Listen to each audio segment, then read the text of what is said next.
Hi Kachimos, it's Kaelynn K, and welcome back to my YouTube channel. In today's video, I'll be reviewing the second episode of the first season of Love on the Spectrum.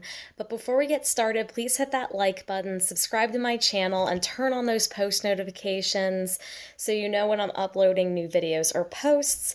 Today's verse of the day is from 2 Timothy 2:22. So flee youthful passions and pursue righteousness, faith, love, and peace, along with those who call on the Lord from a pure heart. Now, without further ado, let's get on with the video. Just a few disclaimers. I'm not a medical professional, and this video is based on my opinion, my observations of the TV show Love on the Spectrum, finding a middle ground on how people of different neurotypes can interact with each other by spreading autism awareness to others, to break stigma and increase understanding, education, and acceptance. Also, I'll be sharing some information I got from some online articles about neurodiversity, mostly autism, but please note that you shouldn't believe everything you hear online and engage in critical thinking when doing your own research, as researchers can make mistakes and that research can have the potential to be biased or inaccurate. If you have any medical concerns, you should contact your healthcare provider. Also, please don't throw any shade to any cast or crew members on the show. I'm just basing my opinion and view as a Christian woman on the autism spectrum and a content consumer.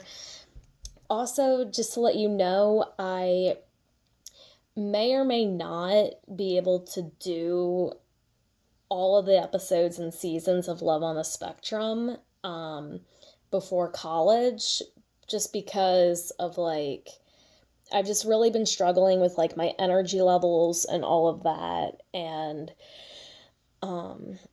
also because of just some financial stuff. But yeah, I just wanted to make that clear and let you guys know now. But yeah, let's get into the video. Just a quick recap, the last episode ended with Dani telling Solomon that she was in love with him and expressing her physical attraction to him. This led to Solomon getting overwhelmed and excusing himself from the table during their dinner date. This episode leads us off with Solomon returning to their table with a poem he wrote for Dani, expressing his feelings for her, claiming it to be divine love. More on that later. After Solomon read her the poem, they held hands, hugged, and even kissed on the lips a few times. A new main cast member, Caitlin Partlow, is featured in this episode. She's in her mid-20s and was diagnosed with autism at the age of 10. She also has ADHD, dyscalculia, dyslexia, and I forget which one she said, either dysgraphia or dyspraxia. She lives in South Carolina with her best friend Gracie, who speaks very highly of Kaelynn. One of the things that helps Kaelynn live independently, or somewhat, since she lives with a roommate, is having labels to let her know where everything is to prevent her from losing things regularly. For example, this would look like having a sign on the cabinet where the dishes are. When one of the producers asks Kaelynn why she's looking for love, the first thing she says, "I don't want to die alone." Then she states that while socializing with others drains her, she enjoys spending quality time with loved ones, but doesn't enjoy being alone on a daily basis. Shortly after being interviewed, Kaelynn goes on a dating app to see what guys she might be interested in dating. However, she gets turned off when she sees a lot of male profile photos with dead animals they fished or hunted. Another new main cast member that's introduced in this episode is Subodh Garg. He's in his mid-30s, Indian American, and hasn't been in a romantic relationship before, and lives in California with his sister. Subodh was diagnosed with autism at age 5 and used to be nonverbal. He's self-confident, employed, and enjoys cooking. Subodh's mother, Anju, said that if Subodh found love, she would feel relieved because to her, it means she would have fulfilled her duties as a parent, because once her and Subodh's dad pass away, he won't have anyone in his life. Subodh had a birthday celebration in this episode with his family and friends. When one of Subodh's friends/family members asked if he was looking for a girlfriend. He said he was, where the person responded by laughing. More on that later. Subodh also expresses that he doesn't want an Indian girlfriend to his mother, which his mother responds well to. So there's not really much to say about Abbey on here, except that after her first date with David, she expresses that she would love to go out with him again, but is unsure. Abbey expresses she wants to go on at least 5 dates to get to know David before, I'm guessing, getting exclusive. So then Dani is preparing for a second date with Solomon and expresses to her Aunt Sandy that she desires a man who understands animation and the business world and is entrepreneurship minded. Sandy warns Dani to be open-minded and that not everyone's perfect, leaving Dani speechless. Meanwhile, James is preparing for his date, but freaks out because he can't find his checkbook. James has expressed comfort in things being scheduled and organized, which is true as he keeps his bedroom very clean. His father agrees, claiming that James usually doesn't lose things. However, a few minutes after James's mother leaves to go to the banks James is a part of, he finds his wallet in his room and tells his parents he had it the whole time. After that, they help James pick out an outfit to wear on the date and still talk to him about his hair.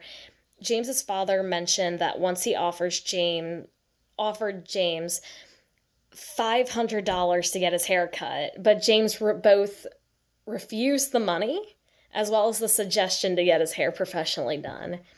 Later in the day, James gets his hair fully dyed blonde due to some of his brown roots showing and his ends trimmed. James mentioned that his parents met on a blind date and will be going on a blind date as well. Then Kaelynn is getting ready for speed dating, and Gracie is helping her prepare by doing her hair and makeup, as well as giving her advice by stating that she doesn't have to pick anyone, but also to be open-minded. Gracie also claims that Kaelynn doesn't really have a preference for height like most girls do. The first guy Kaelynn meets at speed dating is Sylvester. At first, he engages in small talk with her about the weather. At first, Kaelynn is able to converse, but quickly seems a bit awkward and quiet when Sylvester continues to talk about it. However, he breaks the ice by asking what Kaelynn's idea of the perfect date looks like. She finds the question to be hard to answer, but eventually responds by saying that the location and activity matters less to her and more about who she's interacting with.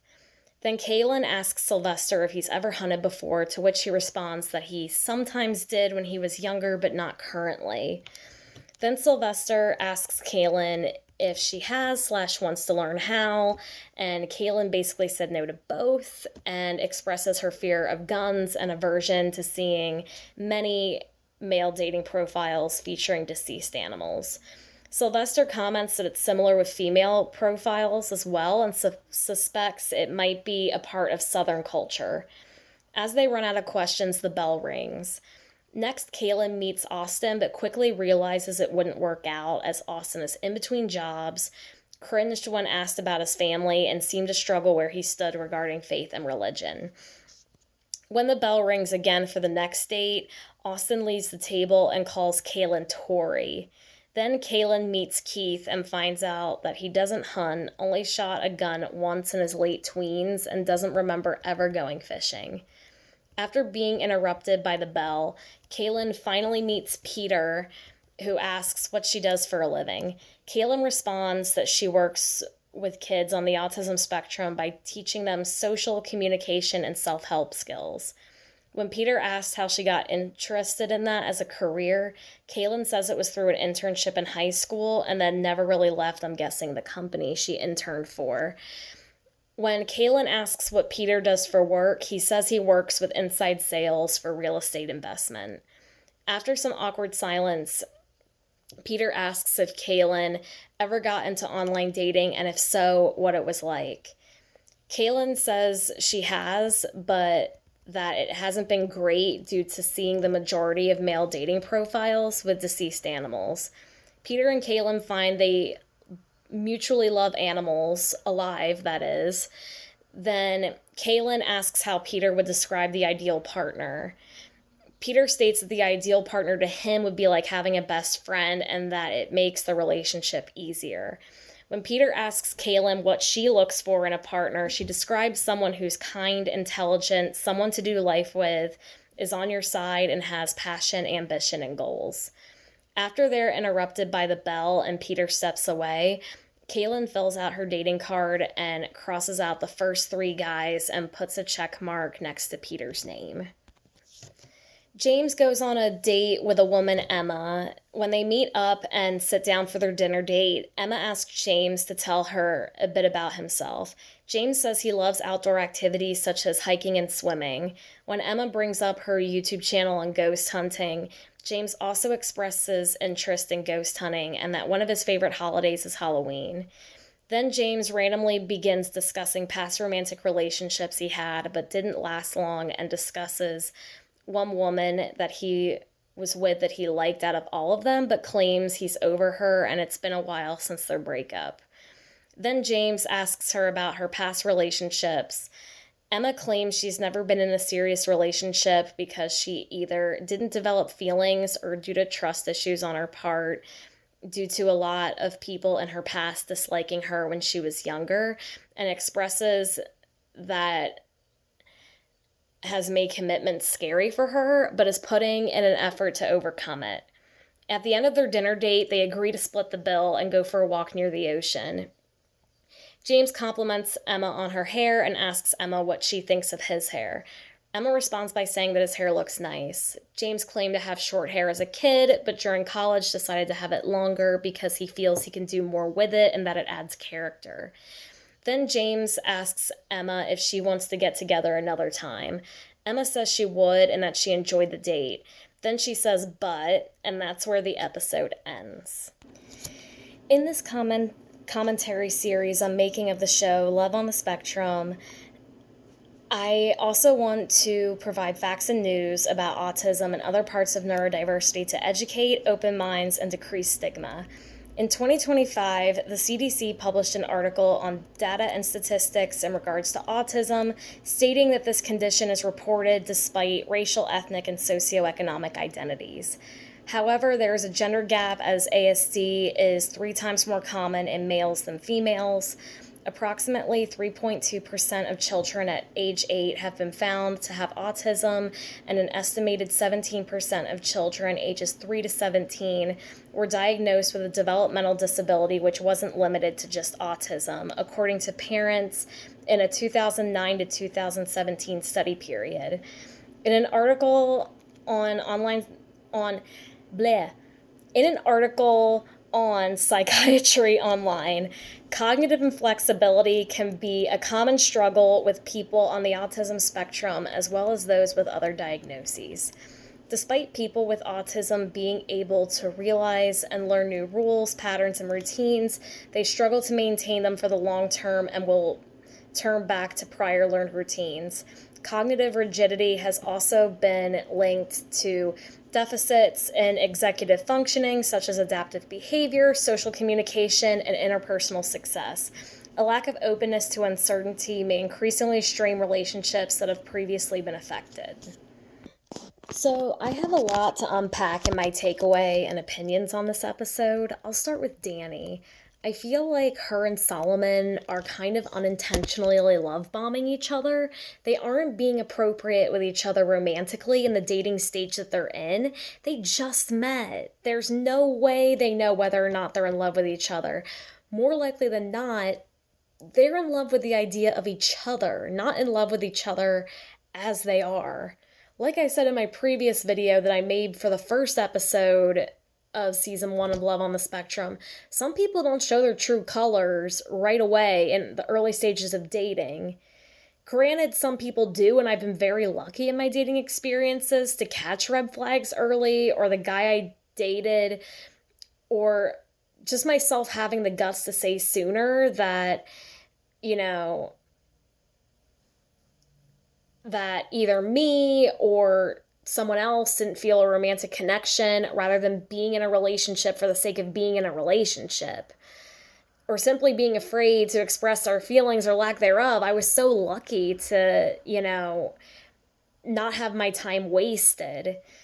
Now, when Dani's Aunt Sandy was telling Dani to be open-minded about what she is looking for in a guy, I think she was right. I think Dani having the standard that a man should own a business and be entrepreneurship minded is too rigid. Don't get me wrong, there are a few skills men should have for a job. During my first semester at university, I took a first year experience class, and some of the skills most employers look for in an employee are problem solving, written and verbal communication skills, analytical, quantitative, and technical skills, as well as the ability to work in a team, have initiative, strong work ethic, and flexibility and adaptability. As someone who believes in more traditional gender roles, men do need to have certain skills and experience in order to get an interview and eventually a job. But owning a business, understanding business, and being entrepreneurship minded, I think is too high of a standard. I just feel like, so many women nowadays put so many standards on men regarding career and looks.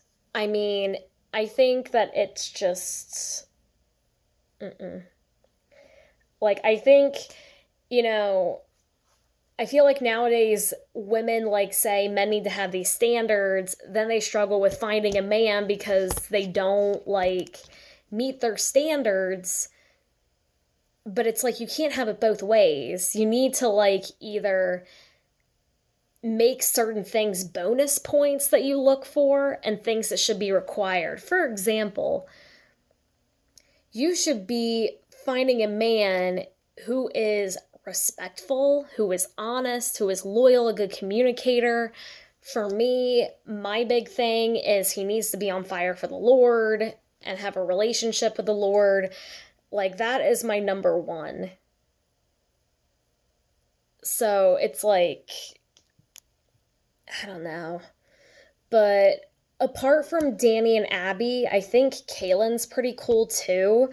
While she does have multiple diagnoses, she seems to be very resilient. Like her, I have both autism and ADHD. However, I prefer the term AUDHD or ADHD to make it less of a mouthful. I also like the terms Aspie because I was originally diagnosed with Asperger's until they removed it from the DSM. I feel like back when the term Asperger's was a thing, I felt like there were less.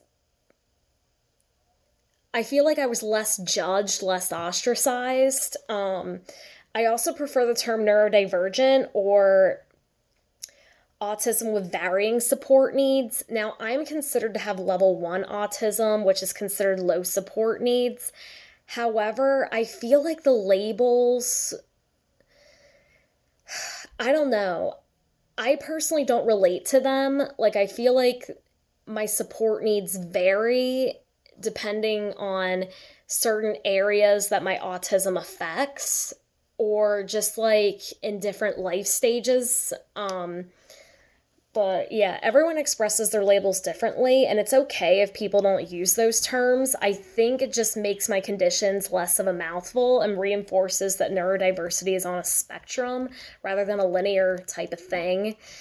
I don't have any learning disabilities that I know of. Kaelynn has dyslexia, dysgraphia, and dyslexia, dyscalculia, and either dysgraphia or dyspraxia. I've always struggled with my handwriting, and I want to try and get evaluated for dysgraphia at the very least. Also, I love how supportive Kaelynn's roommate Gracie is. I think it can be tough to find someone on this earth who has your back and who's totally understanding and empathetic to your struggles or way of seeing and understanding the world. Honestly, I'm inspired by the fact that Kaelynn has labels around the house to tell her where things are. I would love to do that to mine so that way, I don't lose things and stuff. I live with my mom and brother. All three of us have ADHD, so I know that a symptom of ADHD can be losing important things. So I think just knowing where things are and we just put them back where the sign says, it would just help us out a lot, just in case. Not saying we struggle with that on a daily basis, but still, I think anyone could use that. But I think it's a good prompter. One thing I didn't really think was healthy of Kaelynn to say was the first answer she gave as to why she wants to experience love, and it was, I don't want to die alone. I think this world desires romantic relationships so much, it's become an idol that people feel like if they aren't in a romantic relationship, their life isn't fulfilling. Quite frankly, nothing can truly fulfill or satisfy you except Jesus Christ. I've struggled with idolizing romantic relationships and marriage before and after becoming a saved Christian. I think it's idolized both in and out of the church. Ever since I was 4, I wanted to be married and have children, and that's never really changed. Yes, part of me does relate to Kaelynn in the sense that I don't want to die alone, but at the same time, I'm starting to learn that singleness, marriage, and parenthood are all gifts from God. There's many great reasons to be single. I mean, you can devote so much of your time to the Lord with minimal distractions, spend more time with family and friends, serve in the church more often with less outside obligations. You won't experience the disadvantages of marital life and parenthood. And I'm telling you, when you become a parent and if your kids act out, people are going to judge you.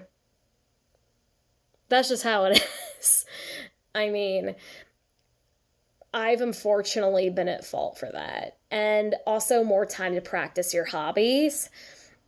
But there's also many great reasons to be married. You can serve God together, start a family, have companionship, keep each other accountable, experience physical intimacy in its purest form, encourage one another to grow in their faith, and have a sense of interdependence.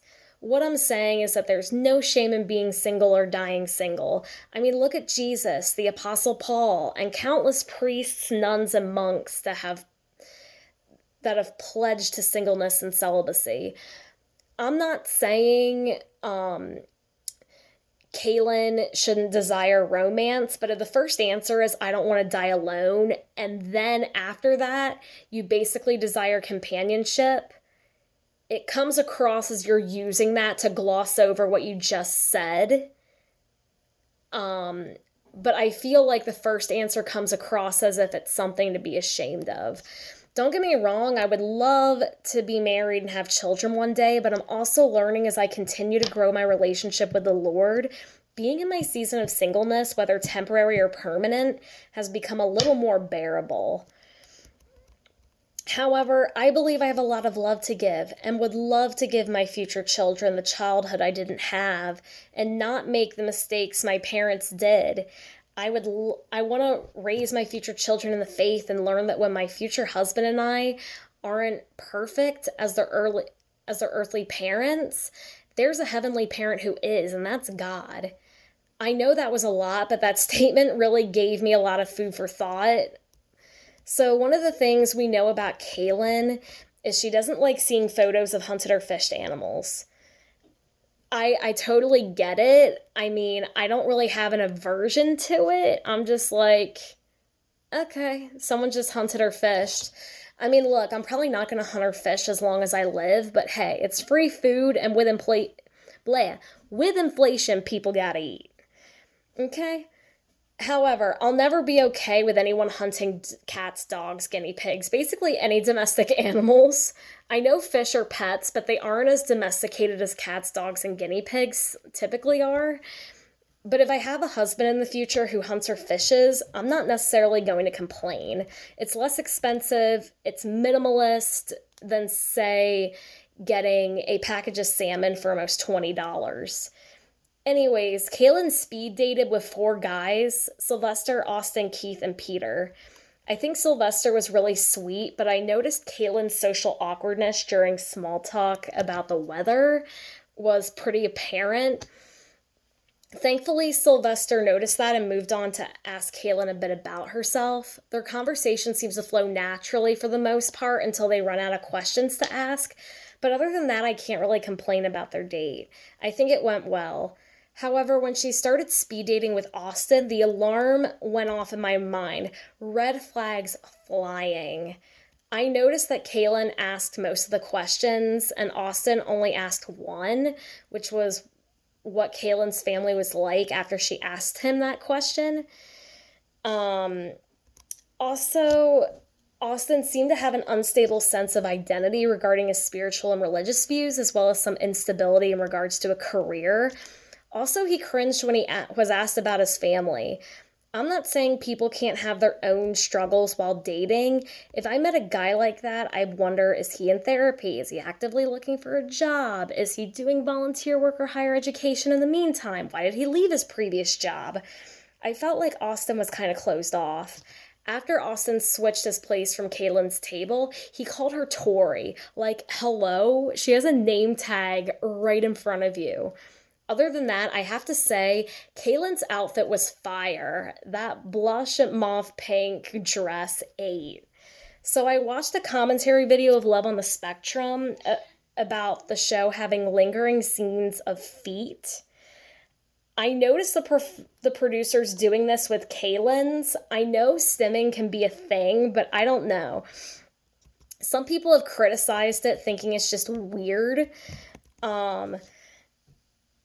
I mean, to me, I see both sides. Stimming behaviors can occur with one's feet, and I mean, they're just feet. It's not like an intimate part of someone's body per se.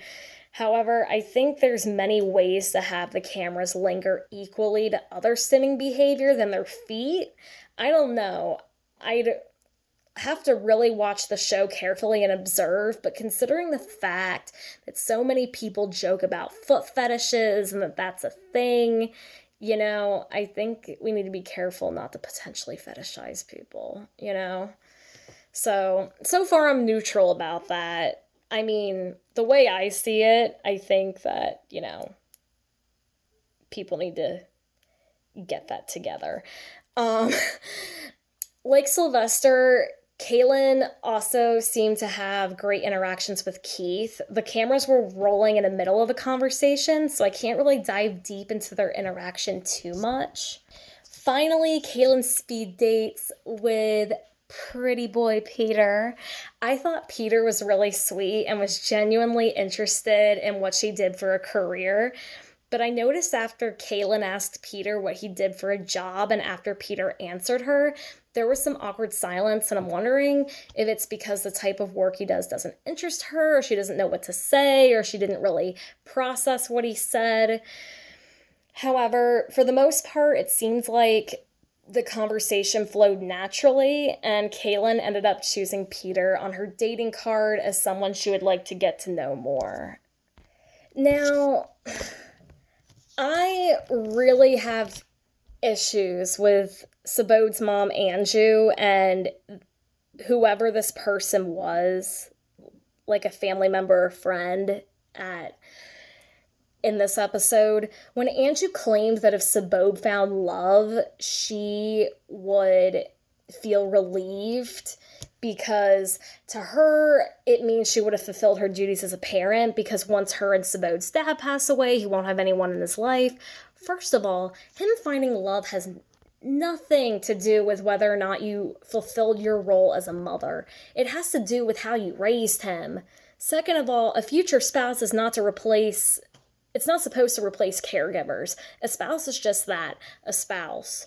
A comment like that being aired on national television could potentially impact Subodh's chances of getting a significant other because it sounds like you just want a spouse to take care of him like a parent or caregiver would, and that's not right. Any support services he receives are supposed to help him with adulting. Again, this is just my opinion, but it comes across, you know, as usury, making Subodh's love life about her, and also it kind of sounds like inspiration porn. I mean, I feel like, you hear about autism success stories or Down syndrome success stories. It's like, no. Like, honestly, if they were neurotypical, they wouldn't be fussing over their success. Like, they act as if people with disabilities can't be successful. Like, oh my gosh, it just makes me so angry. Now, regarding one of his family members or friends laughing after asking him if he wanted a girlfriend and him saying yes, I'm watching that and I'm thinking, what's so funny about that? He's been single his whole life, probably because no one decided to give him a chance. He desires to find love just as much as most people on this earth. I feel like many people find it amusing when single people express their desire to find love. I've experienced it, or it's been minimized, to people joking around and pranking me, saying so-and-so liked me, only to find out they didn't, or saying, work on yourself.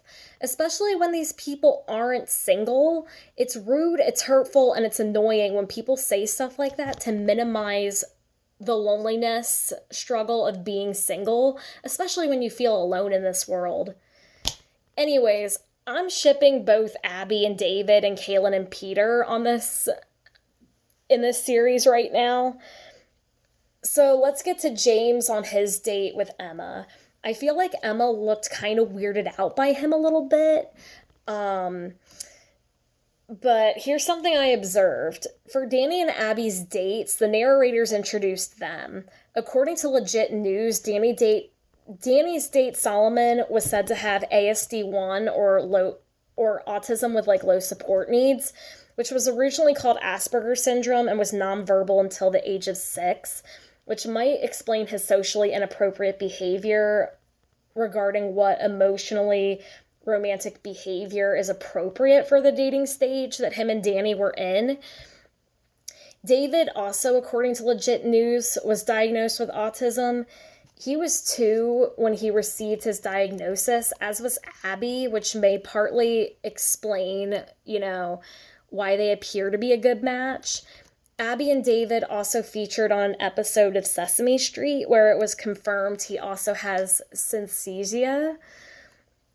Anyways, I noticed that none of Kaelynn's dates were introduced by narrators, which means her dates may have been neurotypical because according to Doug Flutie Jr. Autism Foundation, Doug Flutie Jr. Foundation for Autism, Emma was diagnosed with a form of autism that was originally called Asperger's syndrome when she was 4. I felt like James and Emma's personalities were polar opposites.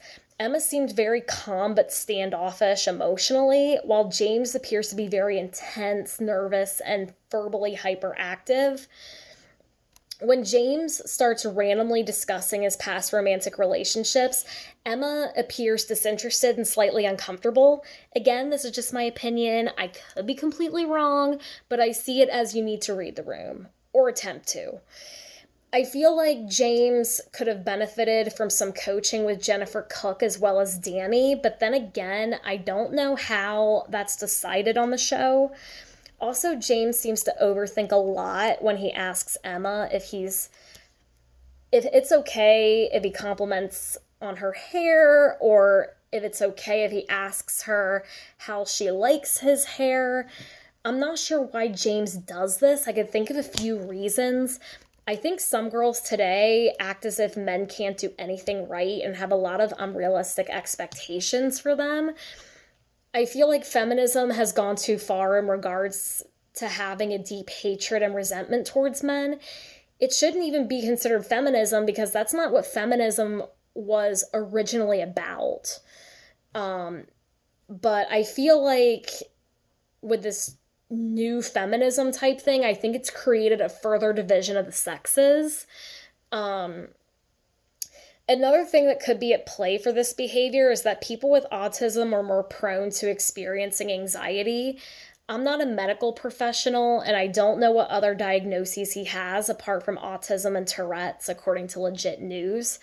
I think if people with autism have struggled with social interactions with others, or if they've been highly criticized by others who don't fully understand autism. I think that can cause some social anxiety, I'm not gonna lie. According to Legit News, James was born in 1987. Also, a quick side note, if I said his brother William was younger, I apologize. It turns out, according to this source, William is older.